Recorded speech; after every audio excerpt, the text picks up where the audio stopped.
तो पहले क्या होता था कि जो सिक यूनिट्स की क्लासिफिकेशन है ना, ये बेस्ड होती थी लाइकवाइज 2000 एमएसएमई और नॉन एमएसएमई एंटरप्राइजेस। तो सबसे पहले यहां पर जो एक्ट एप्लीकेबल था डेट वाज SICA 1985। तो SICA क्या है? This is sick industrial companies act, sick industrial companies act. तो जो SICA एक्ट है ये पब्लिक एंड प्राइवेट सेक्टर दोनों के ऊपर ही एप्लीकेबल था। पर्टेनिंग की वो जो इंडस्ट्री है जिसके ऊपर ये एप्लीकेबल होने जा रहा है, that industry is specified in the first schedule of industries development regulation act 1951। तो ये हम यहां पर हिस्ट्री की बात कर रहे हैं, पहले की बात कर रहे हैं, पास्ट की बात कर रहे हैं, ठीक है। तो पहली कंडीशन तो ये थी कि जो इंडस्ट्री है वो जो IDR है, एक्ट है, उसके पहले शेड्यूल में स्पेसिफाइड हो तो उसके ऊपर जो SICA है वो एप्लीकेबल होगा।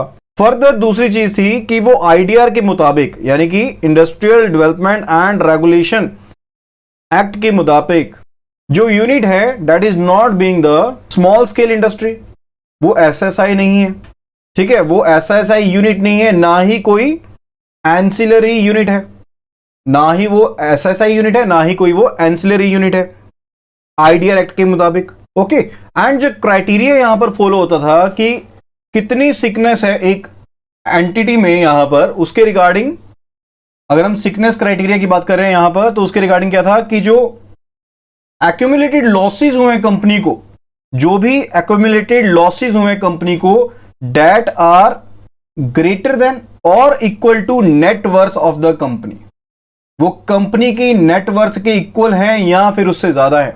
कहने का मतलब है कंपनी की नेटवर्थ है 10 करोड़ एंड लॉसेस हो गए 10 करोड़ के ही या 10 करोड़ से ज्यादा, यानी कि नेटवर्थ में क्या क्या चीज रहती हैं, जो पेड अप कैपिटल हो गई प्लस जो फ्री रिजर्व्स हो गए, ठीक है, उनकी बात करें तो जहां पर जो एक्यूमुलेटेड लॉसेस हैं डेटा ग्रेटर देन और इक्वल टू नेटवर्थ, उसे हम क्या कंस्टिट्यूट करेंगे कि वो क्या है, सिक यूनिट है।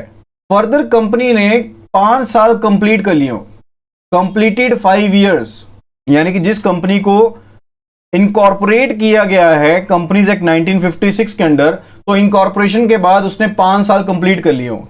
ये क्लोज यहां पर क्यों रखी गई? लाइकवाइज कोई कंपनी सेटअप की गई तो पहले साल के दौरान तो होगा ही होगा कि जो आपकी नेटवर्थ है वो आपकी कम है आपके एक्यूमुलेटेड लॉसेस है, क्योंकि पहले साल में तो खर्चे पड़ रहे हैं, प्रॉफिट तो होगा नहीं, ठीक है, तो वो चीज वहां पर हो सकती है। तो उसके रिगार्डिंग एक कंडीशन रखी गई है कि पहले 5 साल उसके कंप्लीट हो गए हो तब उसे कंसीडर किया जाएगा। एंड फर्दर जिस साल के रिगार्डिंग आप सिकनेस को यहां पर कंसीडर करना चाहते हैं, सिकनेस को क्लेम करना चाहते हैं, यानी कि जब हमने क्लेम करना है that the unit is sick, इसके जो प्रीसीडिंग ईयर होगा यानी कि जो इससे पिछला साल होगा, वहां पर किसी भी समय पर जो पिछला फाइनेंशियल ईयर है, नॉट ओनली ईयर, जो पिछला फाइनेंशियल ईयर है, वहां पर किसी भी समय पर जो नंबर ऑफ यहां पर वर्कर्स होने चाहिए, those should be greater than और इक्वल टू 50, वो कम से कम 50 होने चाहिए।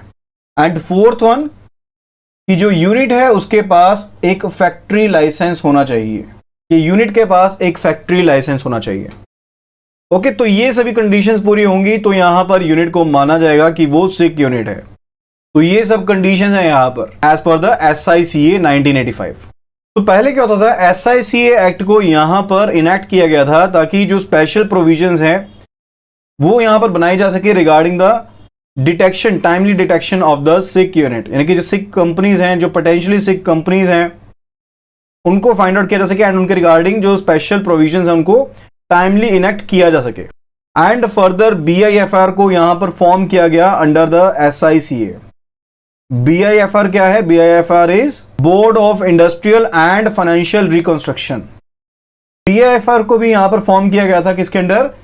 SICA के अंडर, ताकि जो सिकनेस है ऐसे इंडस्ट्रियल कंपनीज की उसे यहां पर डिटरमाइन किया जा सके एंड फर्दर जो मेजर्स हैं उसकी रिवाइवल के रिगार्डिंग, यानी कि जहां पर तो वायबल यूनिट है, यानी कि जो यूनिट है वो चल सकता है, वहां पर तो वायबिलिटी जहां पर बनती है तो वहां पर मेजर्स ली जा सके कि उसे फिर से चलाया जा सके, एंड जहां पर अनवायबल यूनिट है, कंपनीज है, वहां पर उन्हें बंद किया जा सके। 2016 में ये जो SICA था इसको यहां पर रिपील कर दिया, रिपील एक्ट ने, रिपील एक्ट आया था 2003 में, 2016 में रिपील एक्ट ने SICA एक्ट को रिपील कर दिया, यानी कि खत्म कर दिया। तो इसके साथ ही जो BIFR था वो भी डिसोल्यूट हो गई, एंड जो भी और बॉडीज थी SICA के अंडर वो भी यहां पर डिसोल्यूट हो गई।